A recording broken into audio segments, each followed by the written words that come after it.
Welcome to History 264. I'm Zev Elif. I'm Associate Professor of Jewish History at Touro College and Chief Academic Officer of Hebrew Theological College in Skokie, Illinois, although I'm not sure that my place or location of being at home really matters in this day and age. And it's terrific to be joined by three really incredible scholars, incredible people for our session, Returning the Women and Men of the Countercultural Baal Teshuva Movement. Each of these co-lecturers really come at this from very different points. I'll introduce them in alphabetical order. Sarah Benor is Professor of Contemporary Jewish Studies at HUC-JIR on the Los Angeles campus. Rabbi Ephraim Buchwald is the founder and head of NJOP, the National Jewish Outreach Program. And finally, Debra Kaufman is Professor Emerita and Matthews Distinguished University Professor at Northeastern University. I have, for the two professors, I am very happy that I am quarantined with their works, with their books, books that I've cited on many, many occasions, learned much from them. And of course, Rabbi Buchwald is coming at this as a scholar, but also as a practitioner. In some ways, I think, Effie, we are exploring your biography in some sense. Okay. So again, thank you, all three of you, for joining this afternoon, and thank you to all of our attendees for joining us as well. When we talk about the Baal Teshuva movement, it's hard to place it at a moment in time, but we're going to focus much of our attention on the 70s and the 1980s, but maybe a prehistory is in order just to set the background. In the 1950s, move you everybody to the side. In the 1960s and 50s, there was much ado over Jewish assimilation in America. The Vanishing American Jew was a very important article in Look magazine. But in other periodicals as well, Yitz Greenberg has an article, Jewish Survival and the College Campus. And others are focusing their attention not just on intermarriage and assimilation and the challenges that come with it, but squarely, or at least specifically, on the college campus, that young people are disengaged. In the post-war, immediate post-war period, federations, which are at this point becoming more and more affluent, are transitioning from a period of being agencies and funders of social welfare to thinking about Jewish identity, a very freighted term, and feeling an enlarged obligation to a term which would be in vogue really starting at this point, but much more in subsequent decades, which is Jewish continuity. And everybody has an opinion. Everybody has an opinion on how to capture Jews on campus. Almost at every single General Assembly of the federations, its presidents, its top executives, they wax a certain level of worriment over the college campuses. They realize that the college campuses aren't just in the boondocks, but they're actually in the locations that federations existed. And so much of the discussion centers on young people in particular. And here I have two documents. Very glad for the opportunity to explore what I had scanned over the years. But if you take a look, from the Orthodox Jewish perspective, here on the right you have a cartoon, a rather startling one, from the Jewish press around this time, the 1960s, in which you have a Jewish collegian who is these hands that are welcoming him. It's the friendly hand of the Jewish outreach organizations and something that looks like Skeletor from He-Man and Masters of the Universe.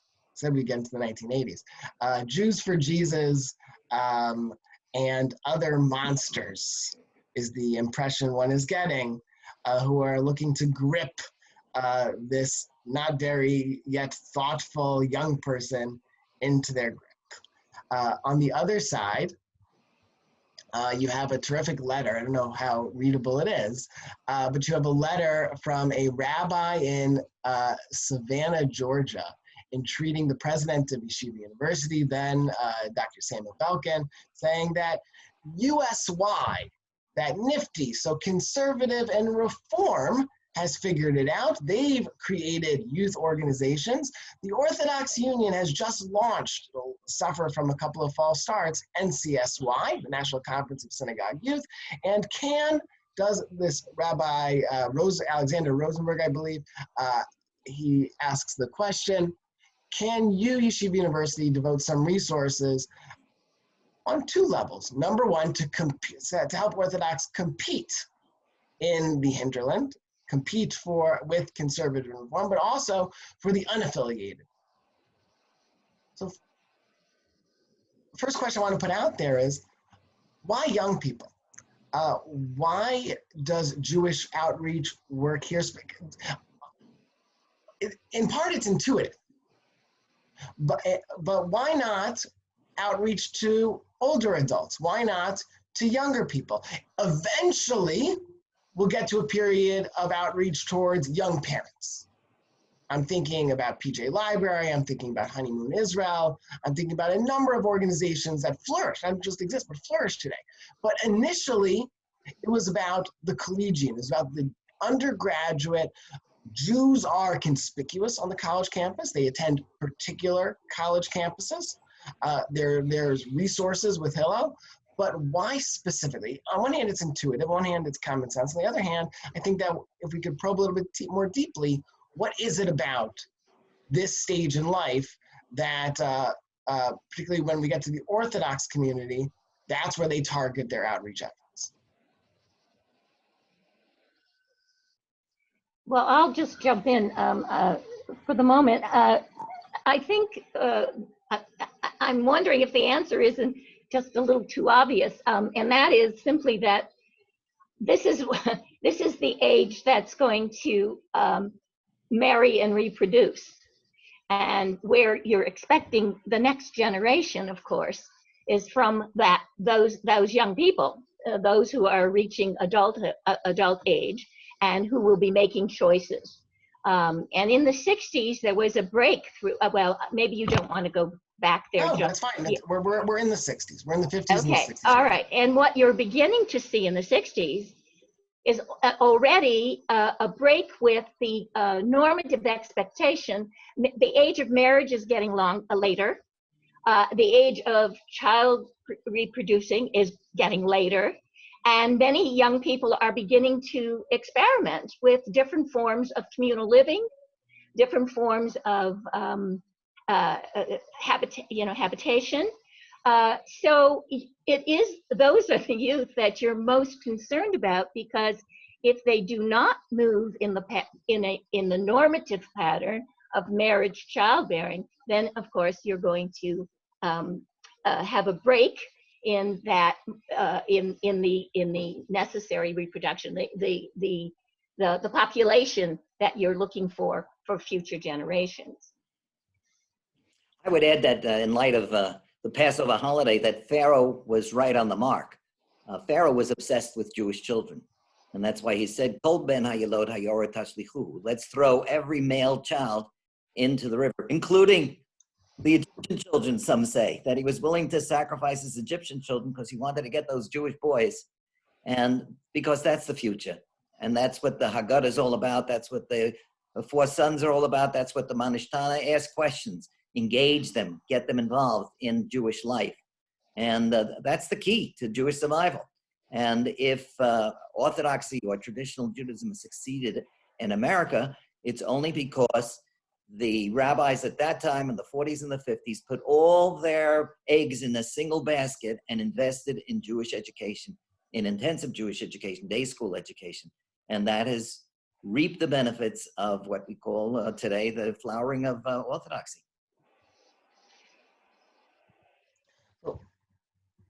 And one person who was particularly important was the Boston Rebbe, in which this letter to the editor comes from the Jewish Advocate, and it's not exactly the fairest letter to the editor because it's somebody from his organization, is explaining that I think there are, somebody once told me there are 100 colleges in Boston alone, that the Boston Rebbe is here for you, that he has teachings, he has classes, and most importantly, he has charisma.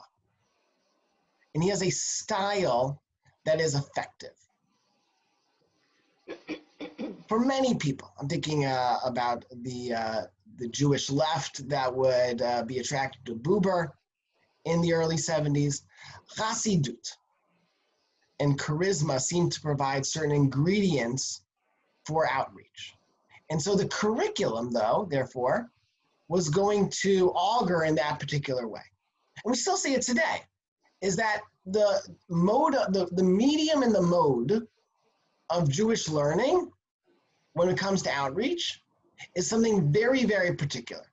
Call it neo-Hasidus, but this is somebody who didn't necessarily, I don't know if he started it all, but he moved the needle perhaps better than anyone else. At one moment in time, one can argue.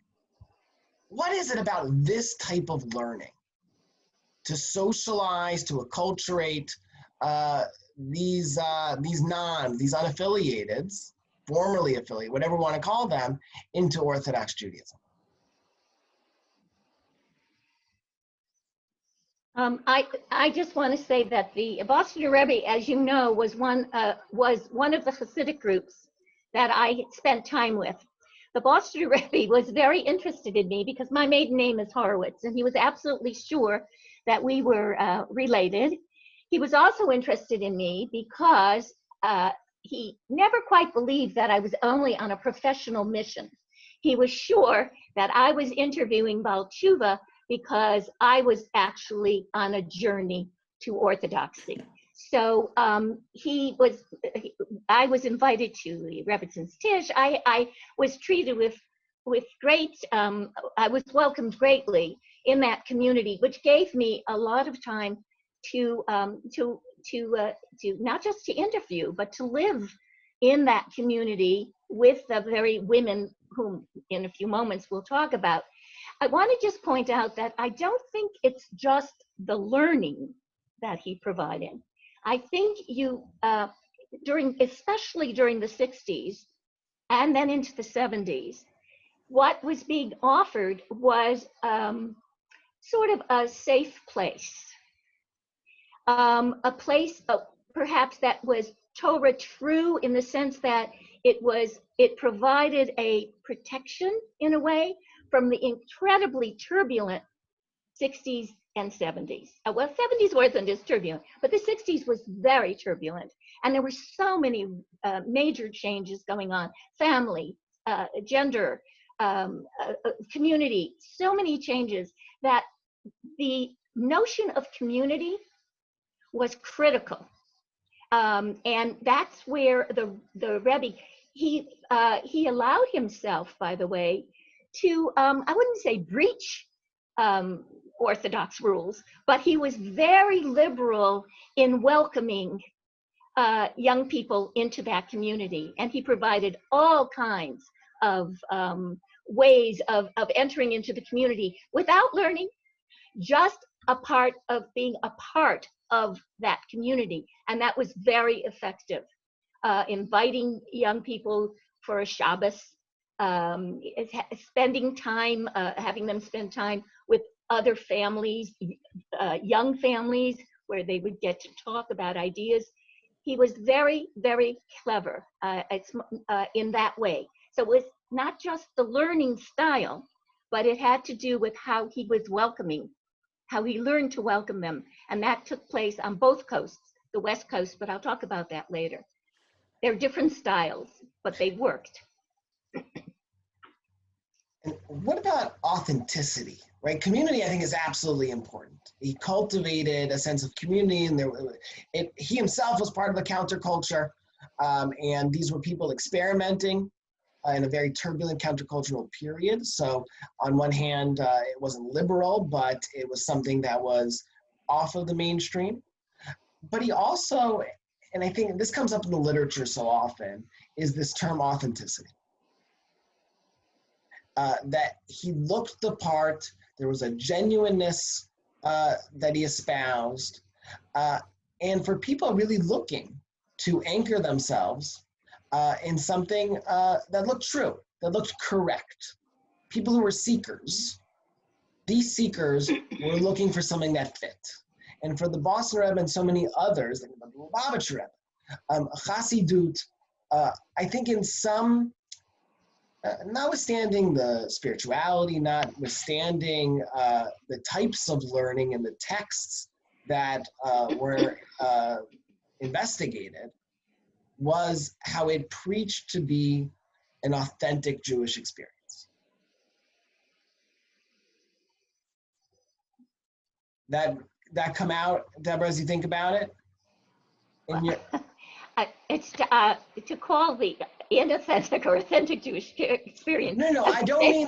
No, so let me clarify. I would say for most Baal Teshuva, there was no Jewish experience of any sort, and that's why Orthodoxy was the way to go back to Judaism, because there really were no other roots. Or and I think in your next slide, Karabakh gets to the idea of how vapid the institutions were. So to say that it was inauthentic is probably not true, because let me clarify. I don't mean to offer a normative archetype for it. I don't want to say that this is authentic and something else isn't. But the preaching of authenticity is itself a tool to draw people in. And that is what traditional, but just by dint of its nomenclature, these people were able to bring people in and champion a term which has deep roots in American culture. You think about the Harlem Renaissance, an authentically African-American experience. You think about Reinhold Niebuhr and others in the post-war period in right-wing Christianity talking about an authentic theology. Here you have champions of this movement who are using similar language. So when we take a look at the next slide, I'll move us so we can read it. Is Shlomo Carlebach a problematic and challenging figure, no doubt, but more than his personality and his own biography, I want to seize on something he wrote that appeared actually in, of all things, Midstream magazine in May 19th. Actually, earlier than that, there was a full feature article on Carlebach and the House of Love and Prayer, where he was operating in the Bay Area and San Francisco. Apparently, Shlomo Carlebach had not seen the final galleys of the feature article, so he felt it best to write a letter that actually is 2 pages long in the subsequent issue of the article. And I've grabbed just 2 paragraphs, but I want to really, focus on that second paragraph. And I'll just read a section of it. The synagogue is bankrupt. Again, this is May 1970. It is empty not only when nobody's there, it is empty when it's full. It is empty of holiness, empty of love, empty of soul-stirring prayer. Our Hebrew schools, so he's touching on institutional Judaism, synagogue, Hebrew schools. Not only fail our children, they are driving them so far from Judaism that only a heavenly superjet can reach them again. There's a tremendous chasm between the generations. The gap is between minimum Jews, it's interesting his terminology, minimum Jews and maximum Jews. Finally, the last generation was afraid to become too Jewish and still is not alarmed at how many young people we are losing every day. So he's alluding to assimilation over here. The old generation is deaf. They don't hear. They only read. They read numbers. They read 6 million Jews were killed. They read that young people are not coming to the synagogue. They read that half of our young people are turned against Israel. This is right after 1967. They read that half of our young people favor intermarriage. They hold conventions and someone reads a paper. They appoint a committee. The committee writes letters and articles. We need a Mordechai who will walk through the streets of the world and yell so loud that maybe they'll wake up before it's too late. What's he getting at? And why is he resonating? It's not just sex, drugs, and rock and roll. There's something about his language that he's using. There's something about his very careful and thoughtful attack. I think it's an attack on the establishment, without saying the synagogue center, without saying JCCs, without referring to federations by name. Here's Carlebach aiming directly at establishment American Jew. And people are listening. Why is that? Well, definitely had a pulse of what was going on in the young community there, as much or as more than anyone else at his time. And of course, he was a disciple of the Lubavitcher Rebbe, who told him to go out and do the outreach. Wow. So he knew what was going on.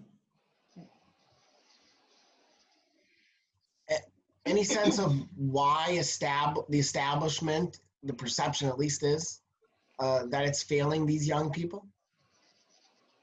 I'm thinking it was the young college students who were opposed to the federations at that time. And there was that whole movement of the anti-federation movement on the part of the young collegians.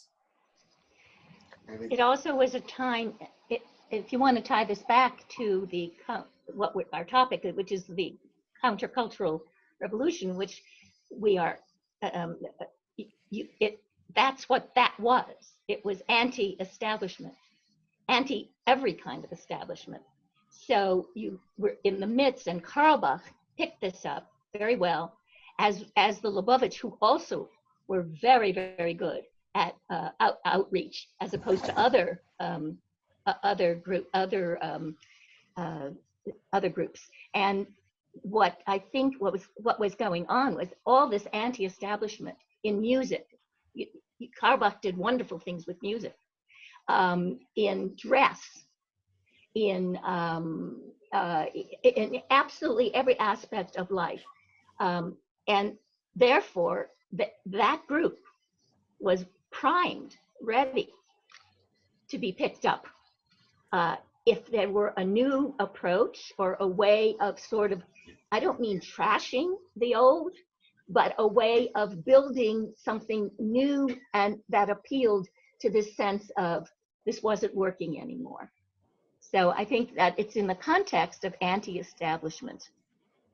So I think, if I count correctly, 6 months prior, Hillel Levine was then a graduate student at Harvard. Now he's professor of sociology, but then a grad student at Harvard and ordained rabbi at the Jewish Theological Seminary. And he leads a team of picketers who apply pressure and then are invited to address the General Assembly in Boston that year, November 1969. And I believe he begins his speech. It's been published a number of times over. He says that the Torah, the Bible, tells us that when the Messiah comes, he will return the hearts from the fathers to the sons, and the sons to the fathers. And Levine begins and he ends by saying this will be the most challenging task of the Messiah. And he goes on to explain of why it is that his generation is so disenchanted with not just the establishment, but again, Carlebach, whether he's aware of this speech or not at the same time, he's grabbing onto it, is dividing parent from child. That establishment Jewry, I won't say Judaism, Jewry at this point, believes in a certain model, and from the language that I read aloud, is that young people don't want any part of it. And so father to son, mother to daughter, there is a deliberate siphoning, a deliberate parting of the ways between how these two generations are doing Judaism. Does that play a role in outreach among the practitioners? Is there a sense of that? I'm thinking of Sam Heilman in 2006, the cover of his Sliding to the Right, which isn't just about Balei Teshuva, but I wish I had it in the room. But the cover image shows a generation of grandparents, a generation of parents, and there's certainly discomfiture. Sarah, do you have it? Between the two. I'm looking. I might have it here. It might be in my office, but if I have it, I'll. So, but that's a poignant point. That's all right. Is this the rhetoric, which is drawing red lines between generations, not necessarily as an activity, as a strategy for outreach, but maybe an inevitability of outreach. And maybe, Debra, that was your point also about counterculture, is that to be anti-everything. But Karl Boss making it, not just he, Hillel Levine, others, are being crystal clear that that's what's happening, is that there is a generational divide, a chasm between the two. There's no question the Balchuva movement of return was rebellion against the parents, part of that counterculture movement. And so how, from a method, from how outreach is being deployed and how the Balchuva is generating an augmented identity, how does that play out among Balei Tshuva? Well, it's often been said that, parents would prefer that their children indulge in drugs rather than become religious. That wasn't unusual. At least they could explain it to their friends, relatives. Yeah, But and there is certainly research about, I'm sorry. Go ahead. There is certainly research about the relationship between Balei Tshuva and their non-Orthodox parents and how it interferes with their relationships in interesting ways, and how the parents handle it, and how outreach workers work with the BTs to encourage them to still respect their parents and also take on Orthodox observance.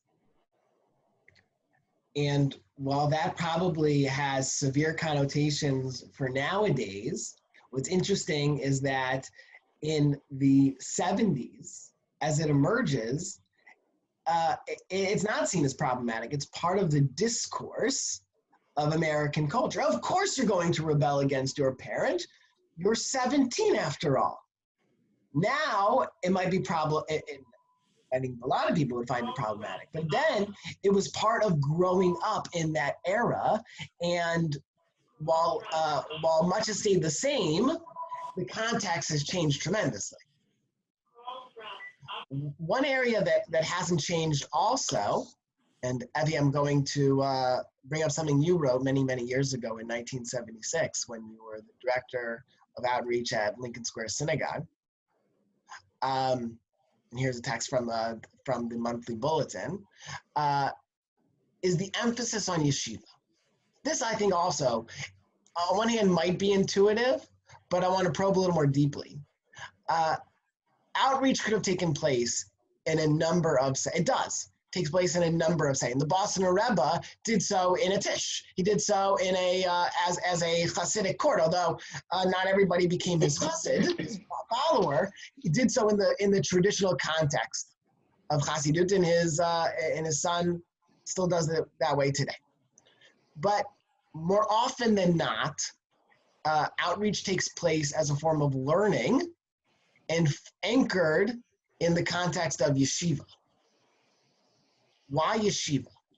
Lincoln Square Synagogue was founded by basically Rabbi Riskin, who was a disciple of Rabbi Bezdin at Yeshiva University, who ran what's called the JSS program, which was probably, I would say, the earliest example of a major outreach movement. And that was the yeshiva program for people with little or no background. And out of that program, at the JSS program, this is in the 60s and the early 70s, so many young rabbis were produced there who went out into the field, became rabbinic scholars, and became religious leaders. And Yeshiva University was really at the forefront of outreach at that time and Jewish engagement. I would even say more than Chabad or anybody else at that time. The numbers really were very, very impressive. Lincoln Square Synagogue was based on that model. Rabbi Besden's motto was to say, let's teach it, not about it. And what he wanted to teach was Torah, that people should learn Torah. Today, I would say the most important skill that a Baal Tshuva really has to get in order to climb up the ladder is biblical Hebrew. That if you can learn the text and analyze the text, then you can go much further than you can ever go if you just go through the rituals. And Lincoln Square Synagogue was based on that. And at times we had 1,500 people every single week coming to adult education classes, 50 classes from advanced Talmud to Aleph Bet. And that's why Lincoln Square Synagogue's Hebrew name is Merkaz Torah. Rabbi Riskin wanted to build it on Torah. You have to gain those skills. If you really want to grow in Judaism, you have to go to yeshiva, or you have to learn those skills so that you can open up a chumash and read a verse itself. And today we're still operating that way. The beginner's service that I still run after 44 years is based on that. They learn how to read Hebrew, crash course in Hebrew reading, and we go through the service like a Sephardic service, one word at a time. And we learn how to sing the songs and how to do the doings. And that's really what yeshiva, the Lincoln Square Yeshiva, which was only lasted for about 3 or 4 years, but it had a very profound impact on the people who went there. I would like to add another, Janet Aviad wrote the book where we actually date the beginning of the American Baal Tshuva, because it was in Israel that they set up the yeshivot, and there 1,200 American students were studying in the I believe it was the late 60s. So that was a very major. In fact, many people date that as the time, and from those yeshivot came these sort of newly Orthodox young people who came back to the U.S. and also began to join groups and to become part of the Baal Tshuva movement. But I do know that the Israeli, there is a little irony that it's in Israel that this begins, not in the United States. Makes you think about many decades later, folks would realize that Birthright Israel, which its goals and outcomes have something to do with Israel, mostly about forming what they described as Jewish identity, and how effective Israel as a setting is to cultivate Jewishness. Right. It's that idea. It's honeymoon Israel will take, I mentioned this before, will take intermarried couples on their honeymoon specifically to Israel. It's not a Zionist agenda. Israel is the context and the resources in Israel. I don't know if it necessarily is a causation, but there seems to be some sort of correlation. Yeah, that's a really good point. And also in Heilman's book, Sliding to the Right, and other analyses of shifts in Orthodoxy, we learn about the year in Israel playing a big role in that shift. Also, I found in my own research that people who spend time in Israel have an increased vocabulary of Yiddish words when they come home, not just Hebrew words that they use within their English, because it is a melting pot for Jews around the US and other English-speaking countries to interact with each other in Anglo communities in Israel, not just learning modern Hebrew words and learning from the texts that they're perhaps studying, but also learning American Jewish English. Interesting. And we could have asked this at the outset, but why is all of this compelling? And why the number, some people offer certain numbers, whether Orthodox Judaism in the 1970s was 200,000, 500,000, how engaged were they, or were they this breed that no longer exists, too often called the non-observant Orthodox Jew, exactly what these numbers are and how many Bali Tshuva there were. Those, unfortunately, we just don't have the resources to tabulate. But why, for so many people, was this religious group compelling? when you had others. You had conservative Judaism that Louis Finkelstein and others thought were winning the day, particularly out in the suburbs in the 1950s and 1960s. Reform Judaism still numerically is the strongest religious movement in American Judaism. What draws people to Orthodox Judaism? Well, I think I'm anticipating, I'm waiting for you to get to the slides where I think I can address some of those issues. But I wanted to say that Israel was a landing space. There were a lot of young people. I think frankly, we're not dealing with the same time periods. I'm really preceding what you are talking about. I'm talking about that period of time in the 60s, which really was the beginning of the Baal Tshuva movement, not necessarily in all the numbers, but it was the beginning of the idea. And there were where I interviewed in Venice, California, in a little shul, and that shul had been dying. Barbara Meyerhoff had done a study of the aging Jews, and it was called Number My Days. And that shul was dying. And what happened was a young rabbi came and started what was then became one of the first Baal Tshuva shuls in the country. And then made that little dying shul a living, breathing shul again. But it was so different on the West Coast, because here's that shul, and it's between a wine bar and a drug center. And that wasn't accidental, that many of the young people, those Baal Tshuva, were actually kids who were into drugs, who were, living very, very free and open lifestyles. And this young rabbi, became very involved with that community. They sent people to outreach to work, not necessarily to bring them into learning, but to work with these kids who were troubled, many of them struggling to just survive. And so they recruited in that way, which wasn't exactly we're Torah true. And then that wasn't the initial attraction. The initial attraction was literally having a community that was there and ready to do this kind of outreach. And that was critical. And the more flexible the institution itself was, the more deinstitutionalized, I'll put it that way, as were the Lubavitch, the better the chance of being able to recruit. And I just want to make one other point about Israel. In that early period of time, one of the characteristics of the countercultural movement was not just political, although it certainly was that, not just the women's movement, not just civil rights, not just the burgeoning Black movement, but it was also new religions that were coming into being, particularly Eastern religions. And many of these very same young people who were being anti-establishment were very attracted to the guru who was the guru of the Beatles. And they were flying to India.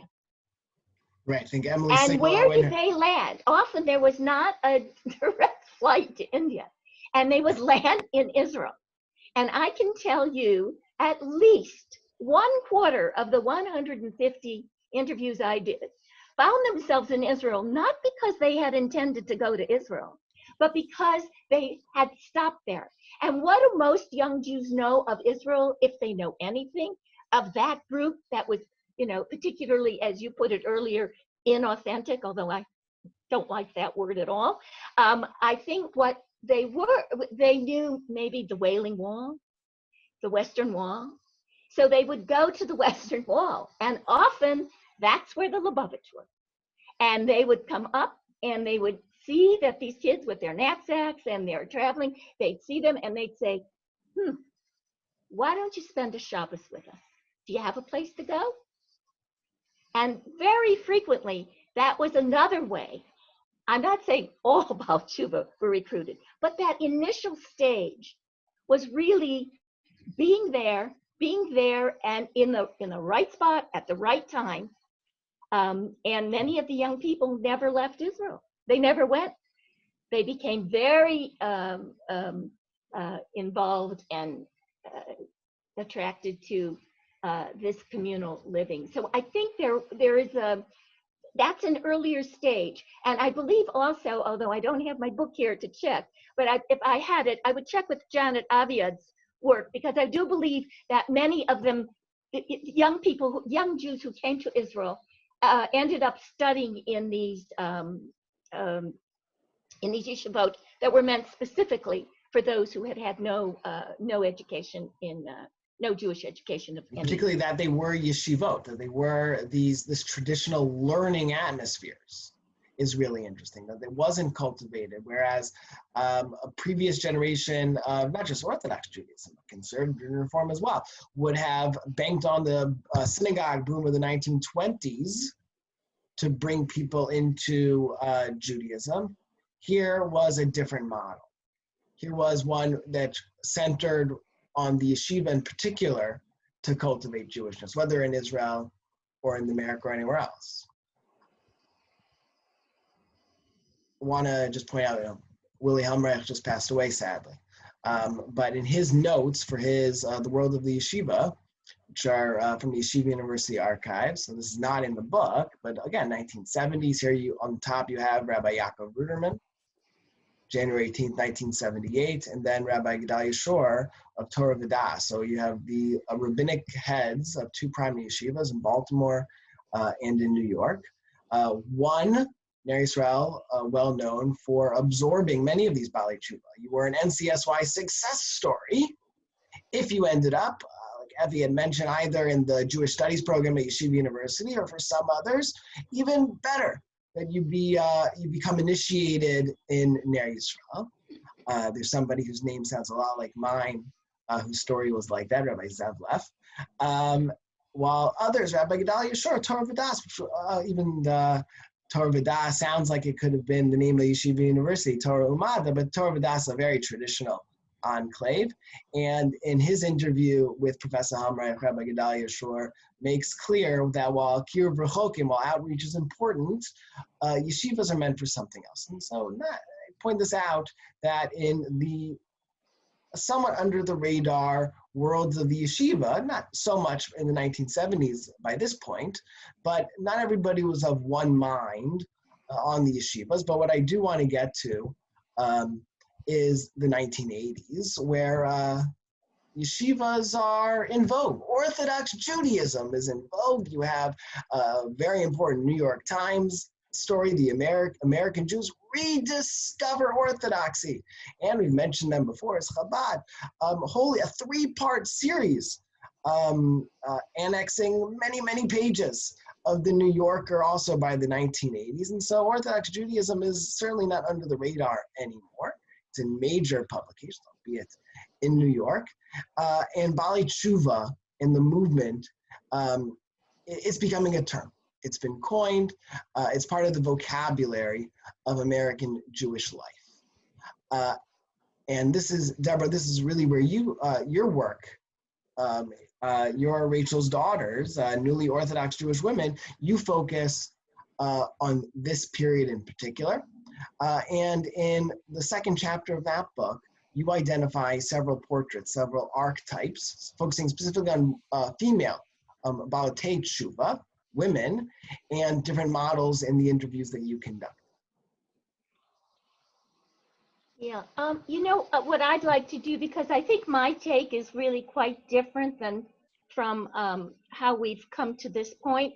So I want to point out that although the interviews were done in the late 80s, the most of the women returned to Judaism as young adults, and they did so as young women in the late 60s and 70s. So they were the inheritors of the countercultural movement, the ones that I interviewed. So let me just tell you a little bit about them, because it's hard to just see this these blurbs that you've taken out as really offering much information. So let me just say, first of all, my take is quite different on why women at the turn of the century, of last century, at the height of the feminist movement, why would they be attracted to Orthodox Judaism? Why would they be attracted to the most patriarchal structure of Judaism? The public corporate face of Judaism of Orthodox Judaism is patriarchy. And there is no doubt that it is men. There have been changes, but nonetheless, what was attracting these women to that? And that was a question that several of us who were writing at that period of time, in fact, a few of us, as feminists, the question we asked ourselves was, we have to hear what those who, as feminists, as good feminists, we need to hear these stories. We need to understand those who differ from us in our understanding of what we mean by feminism.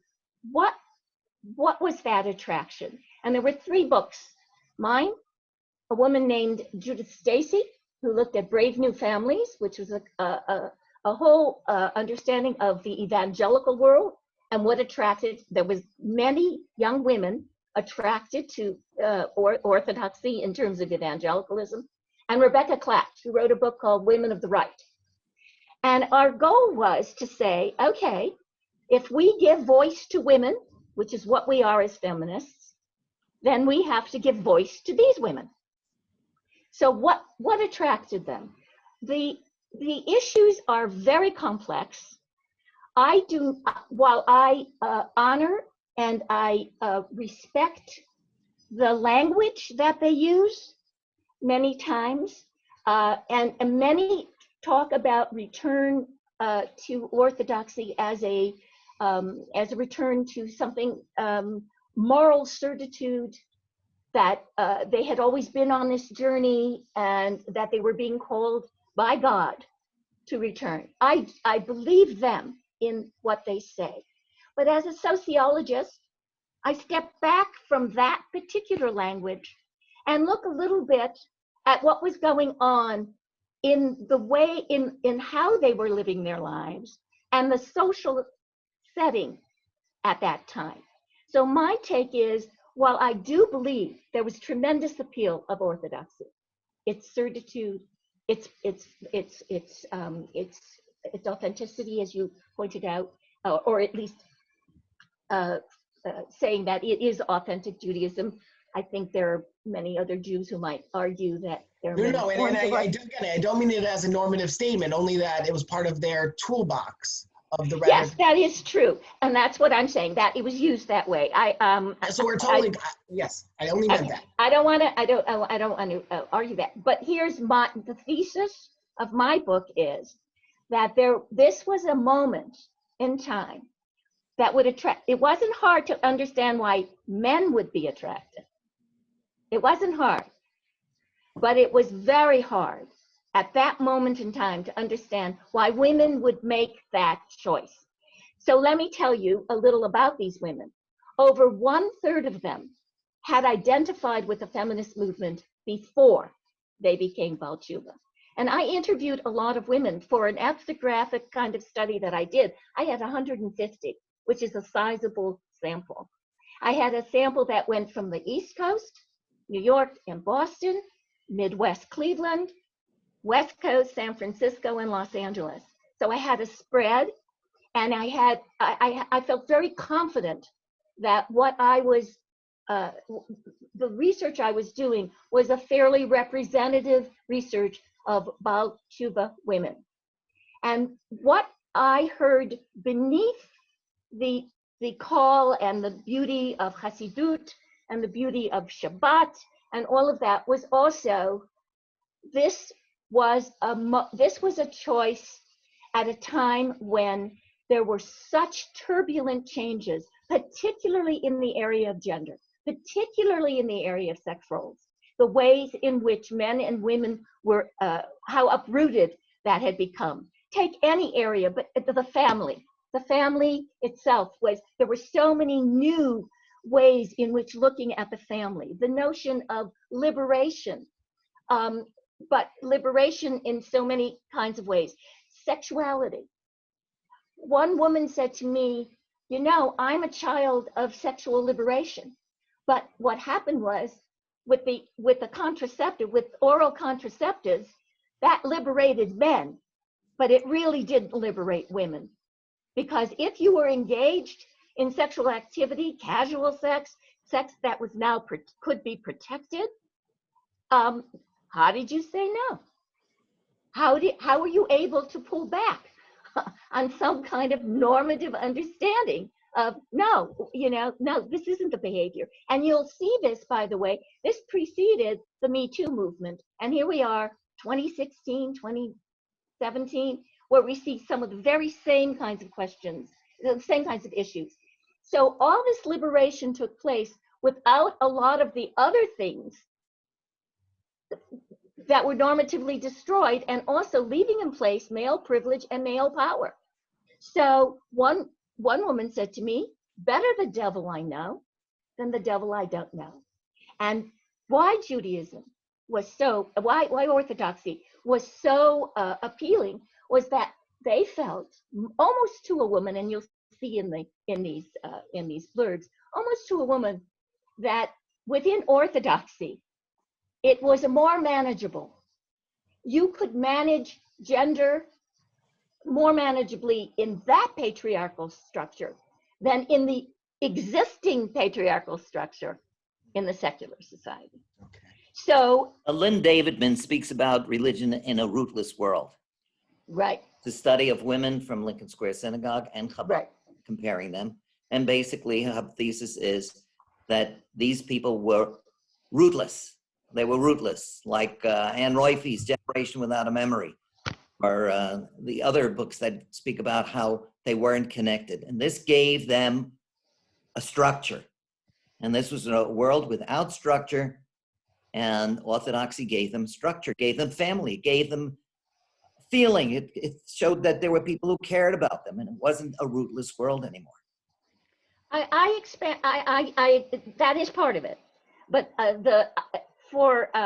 in the larger sociological sense of the word, you could also understand how this was a moment in time that was extraordinarily disruptive to gender roles, and where I think you find these women. What I guess what I want to say is these weren't brainwashed women. These weren't women wanting to get married, feeling that that was the only, you know, that was their last endeavor.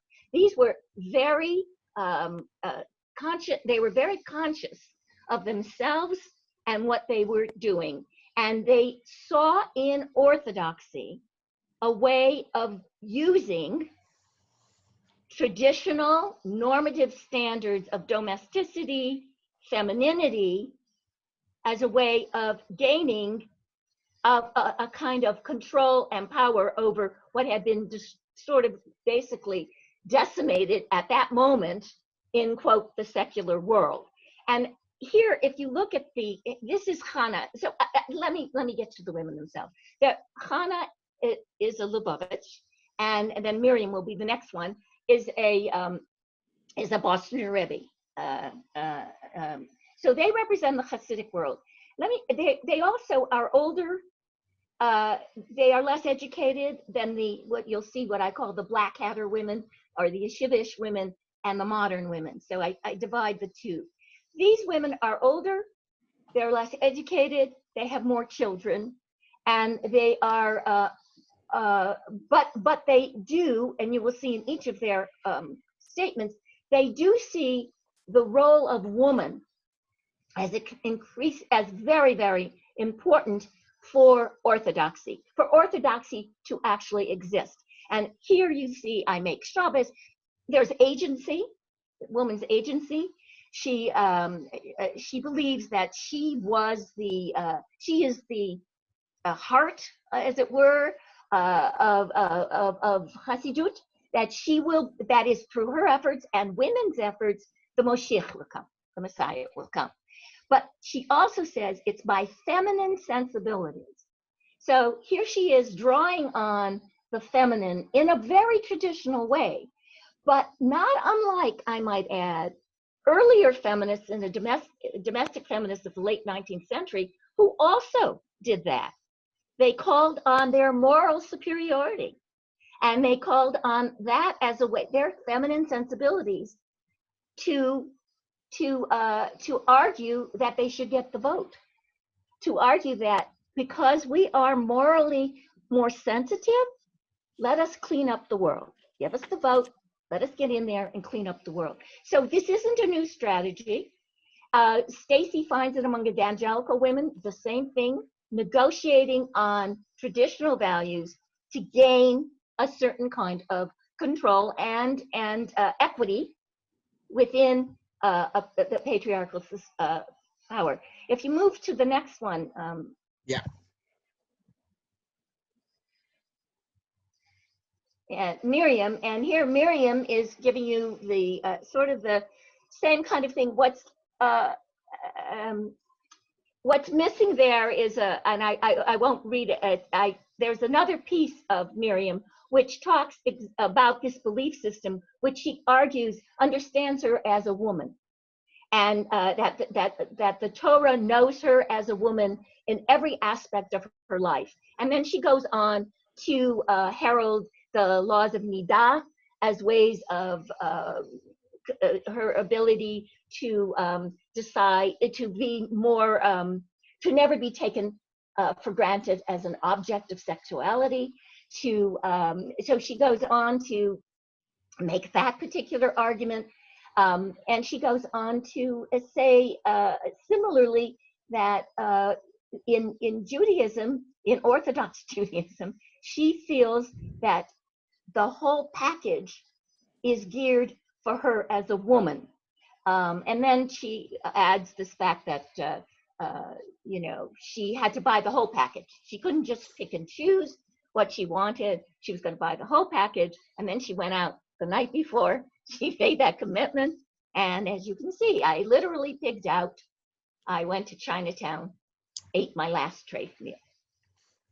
Moved to the modern. Okay, so here's the modern. Alyssa is my favorite. I corresponded with her for years after. She then became a professor. She was a psychologist. She had just finished her PhD when I was interviewing her, and she was. You can see the tremendous difference between the way in which she understands Hasidut.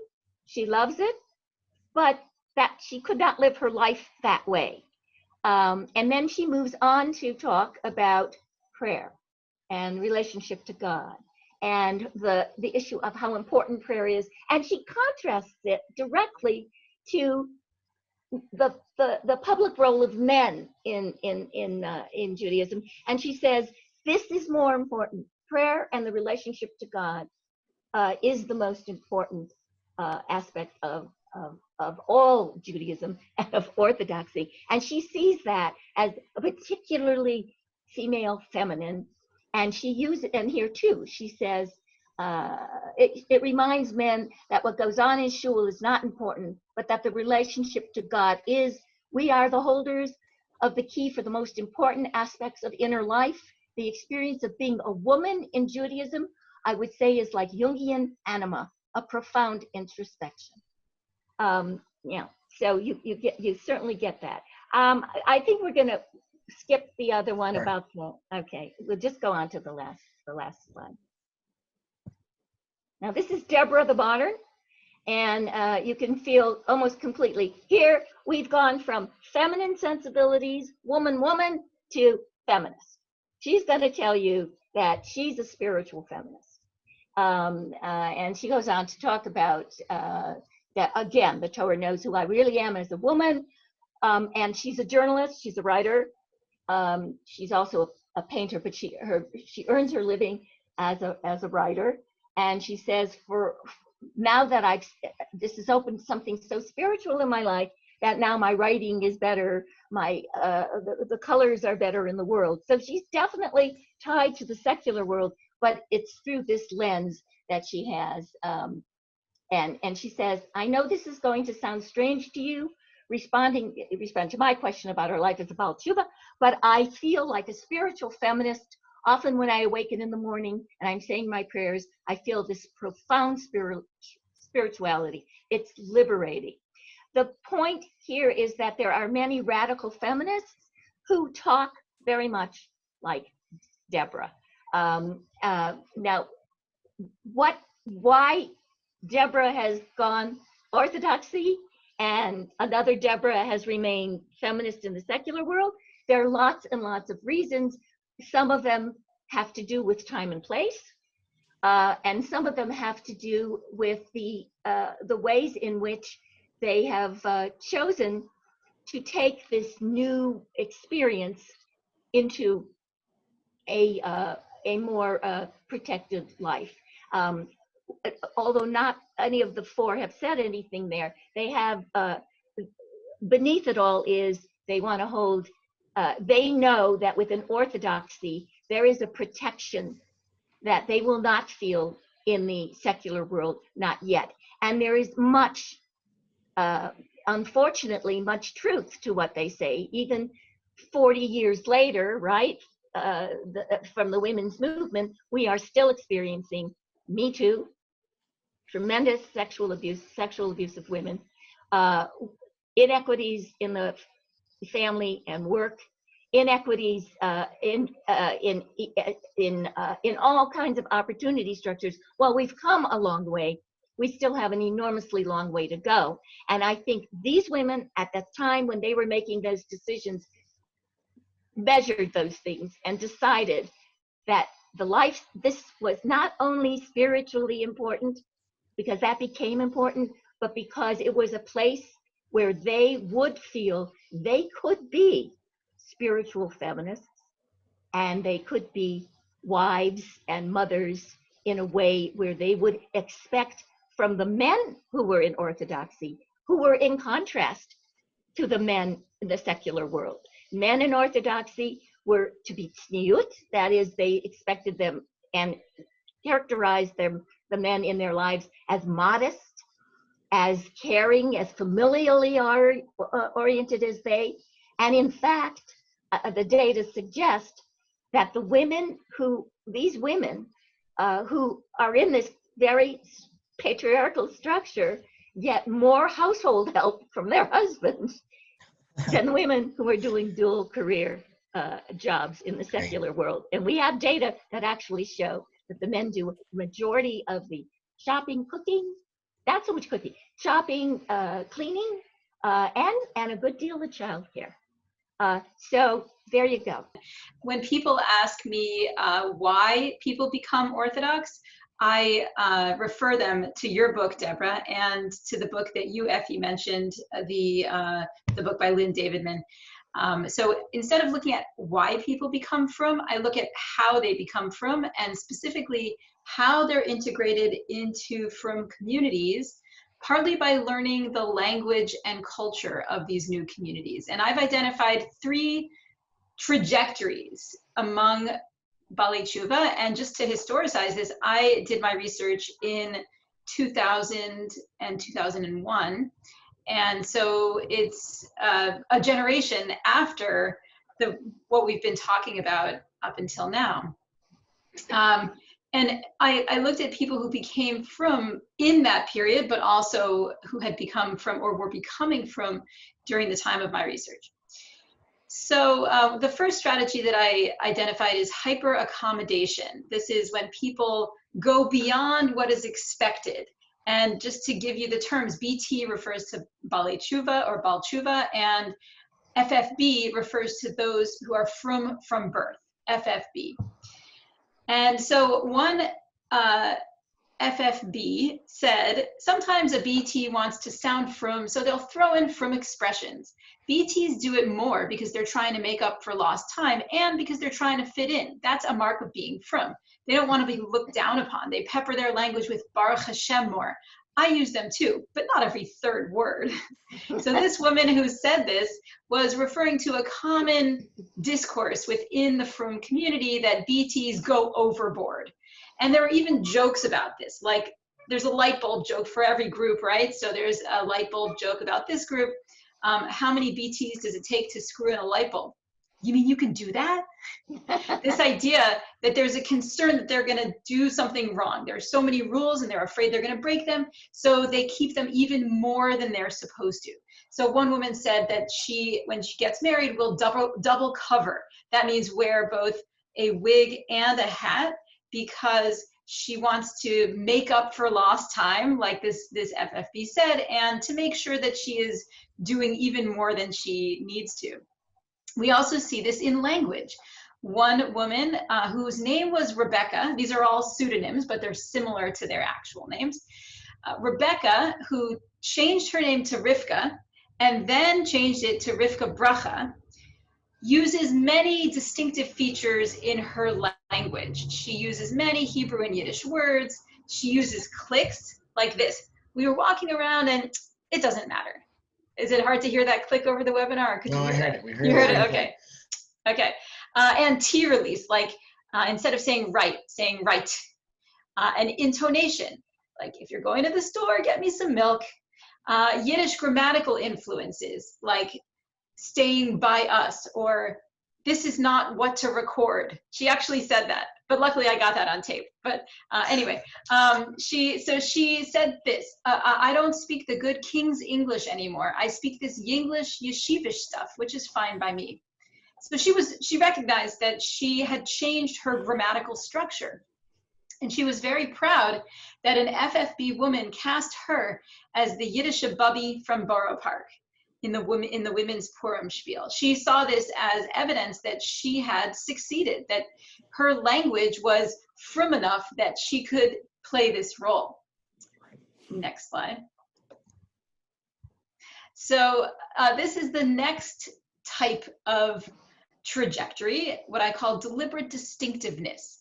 This idea that you want to become frum, but you also want to maintain part of who you were before. And so an example of this would be a woman who still goes snowboarding, but in her hat and her long skirt, snowboarding being an activity not particularly common among frum people, or people who keep their pets. Pets are not common at all in the frum community where I did my research, or frum communities in general. Although now I'm doing research on the names that Jews give their pets, and I did find many Orthodox Jews who have pets, BTs and FFBs, but I would say that in the community where I did my research, which was kind of a yeshivish modern community, most of the few people who had pets were BTs, but often they'll give their pet a Jewish name. And then there was the gefilte fish that I tasted at, or actually, I don't know if I tasted it. Was I vegetarian yet? Anyway, it was at someone's house for lunch, for Shabbos lunch. And someone said, ooh, this is delicious. What's in it? And the person who made it said, curry and turmeric, two words that I had never before heard in the Orthodox community, because Indian spices at that time were not very common. Since then, I think international cuisine has become more common. Or people who wear a black hat with trendy sunglasses, or continue their interest in hip hop music, as the young man on the screen does. And so you also see this deliberate distinctiveness in language. One person said, a male BT said, people who say Torah are either Bali Tshuva, who are really trying hard to look really yeshivish, or FFBs who have a Hasidish or very religious upbringing. He didn't feel comfortable saying Torah. He felt it was inauthentic for him to do it. A different understanding of this notion of authenticity, right? And then there's Jacob, who used many loan words, meaning words from Hebrew and Yiddish, many Yiddish grammatical influences, final devoicing, like saying goink instead of going, which is a feature of Orthodox Jewish English. And he also maintained some mild profanity and slang, which you wouldn't hear from most FFBs. Like he would say things like, oh, that person really screwed up. even though he knew that this wasn't common among FFBs, he was okay highlighting his BT identity. Samuel was more than okay with it. He actually intentionally highlighted his BT identity. He did this through language by avoiding Yiddish grammatical influences and other distinctive features like the clicks and the intonation. And he used some Hebrew words, but with some mistakes. And he even did that intentionally. He knew that saying Bal Tshuvas was not common in the Orthodox community, but for him, it was a way of highlighting his Orthodox, his identity as a Bal Tshuva. And next slide. And finally, we have a trajectory that involves the two previous trajectories, where people start out by hyper accommodating and then they bounce back to a happy medium. And this is what I refer to as the bungee effect, because you jump off a cliff and then you bounce up, right? And this is a trope in Orthodox communities that BTs often do this. So one BT said, initially you're constantly trying to prove yourself. And then eventually you get to a point where, I'm comfortable with my knowledge and what I know how to do, and I'm not fooling anybody but myself. And you come to grips with who you are. So there's a lot of sort of going out and finding where you feel comfortable. So then you have to really go beyond it and then slip back to it. So that's the difficult part of the transition. And there's a wonderful song by Rabbi Moshe Shur that illustrates many of the phenomena that I talk about in my book, but also specifically the bungee effect, not using that term. But he talks about a man who became frum. He did some tshuva, or at least he thought so, and they still call him a Bal Tshuva freak. And he went down to shul to learn how to daven. He shuffled so hard, his head was a bobbin. They all stared at him, not knowing what to say. You're much too quiet for us. You're not talking or making a fuss. You have way too much kavana, right? So that's the hyper accommodation. But then he bungees, and by the end of the song, he talks during davening, and he hangs out at the shvitz. He trimmed his beard and payas, and he learns only once a week. He's now an FFT, a frum from tshuva, you see. So I'll be talking more about these phenomena this Thursday, actually, in a talk that I'm giving. If you go to the Jewish language website, jewishlanguages.org, you'll click on events and you can sign up for that lecture. Terrific, absolutely Great. terrific. Thank you. So maybe to conclude, it's just a question of, we've looked at different periods of time. What's interesting is that the Bal Tshuva freak at one point is drawn from the Jesus freak, and how of 1973. And so you see how the language has persisted throughout time, and there are different iterations. It's almost like Jerusalem, where you have this discourse and this culture building one over the other, and there are echoes moving throughout time. And nevertheless, and I want to conclude with just very briefly with just one question, is there really a Bal Tshuva movement any longer? Is the creativity, is the charisma, is everything that's bound up within it? It doesn't seem to be. Again, numbers are hard to accumulate here. But is there still a movement today? Certainly not as sizable as once was. Maybe it was for a particular time and place. And as Debra's reminded us, place does matter. Context matters a great deal. What of today? Well, one thing we do know is that there are two groups. According to the 2014 or 2013 Pew study, the two groups that seem to be on the ascent are what we call the Jewish but not by religion group, and the JNRs, and Orthodox, the young Orthodox. The Orthodox seem to be holding, those two groups show the greatest rates of growth. So one might ask, maybe there isn't a need for the Bal Tshuva movement. Maybe what we have is Orthodoxy reproducing itself quite well and maintaining that growth. That's just a thought. I wanted to add something, Sarah, that you're so delightful. I was so pleased that you were on this panel. notion of who's a Baal Tshuva, how long are you a Baal Tshuva, and when do you sort of bungee back? I asked the Rebbe, the Bostoner Rebbe, so how many Baal Tshuva do you have in your congregation, Rebbe? And he looked at me and he said, oh, we go back 5 generations of BT. That's great. So my next question is, when is the BT no longer a BT? Well, Adin Steinsaltz once came to the beginner service, and his blessing to the beginners was, I hope you always remain beginners. I think that the definition of a good Jew is a Jew who's always in growth mode. He's always trying to be better than he was before. So to a certain extent, we're all Baalei Tshuva, and we all always should be Baalei Tshuva.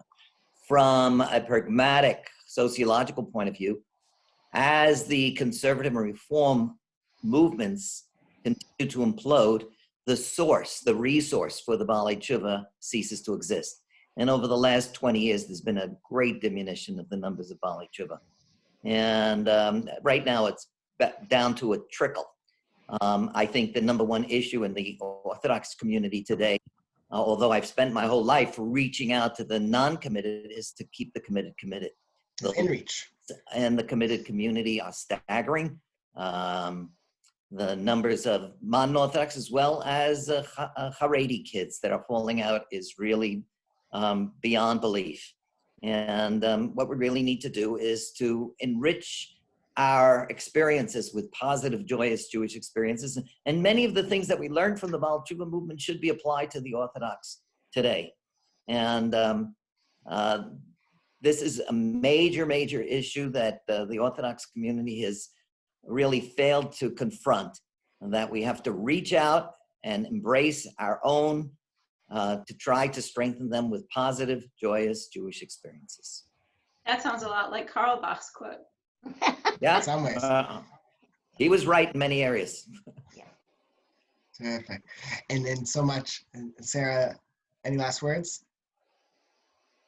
Thank you so much for organizing this. It's really been an honor to participate with the 3 of you and to think about this in a historical perspective and from the perspective of both scholars and practitioners.